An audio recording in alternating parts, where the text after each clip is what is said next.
पुणी सत हेब कि बाबा भेंगा भविष्यवाणी सतरे कौन प्रलयर सामना करिब सारा विश्व एमितिके आसंता वर्षरे ट्रम्प कौन काला हो जिवे 2021 को नहीं एमिति किछि आश्चर्यजनक भविष्यवाणी करिसेंती बाल्कानर नोस्ट्राडामस भावरे जनाशुना बाबा भेंगा। पूरा मानव जाति पाई 2021 मसीहाटी विपज्जनक बोली से पूर्वानुमान करिसेंती। 2021 रे अनेक प्रलय और भयंकर विपर्ययर सम्मुखीन हेब विश्व।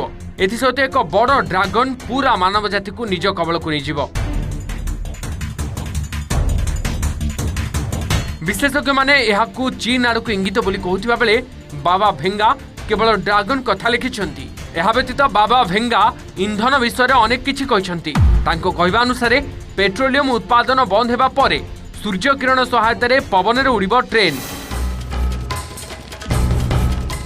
एमितिकी 2021 मसीह अमेरिकार पूर्वतन राष्ट्रपति डोनाल्ड ट्रम्प अदृश्य रोग रे पीड़ित हेबे। एही रहस्यमय रोग कारणरू ट्रम्प मस्तिष्क रे आघात पाइबा सहित बधिर होई पारंती बोली कहा जायछि। और रूसियार राष्ट्रपति व्लादिमीर पुतिन को भविष्यत विषय रे एमिति उल्लेख करिसेंती। पुतिन को ऊपर निज देशरू केही जण आक्रमण करिवे बोली कहिसेंती बाबा भेंगा। एहा व्यतीत यूरोप ऊपर मौलिकवादी माने आक्रमण करिवार बेस संभावना रही। गोटे पटे एमिति भविष्यवाणी चिंता बढ़ाई देथिबा बेले बाबा भेंगा भल खबर मध्य दैछंती। 2021 मसीह सारा विश्व कर्कट रोगरू मुक्ति पाइब। तांको भविष्यवाणी अनुसार चलित वर्ष ही कर्कट रोगर सफल चिकित्सा उपाय और औषध आसीजिब। पूर्वरु अनेक भविष्यवाणी करी चर्चा को आसीछंती बाबा भेंगा।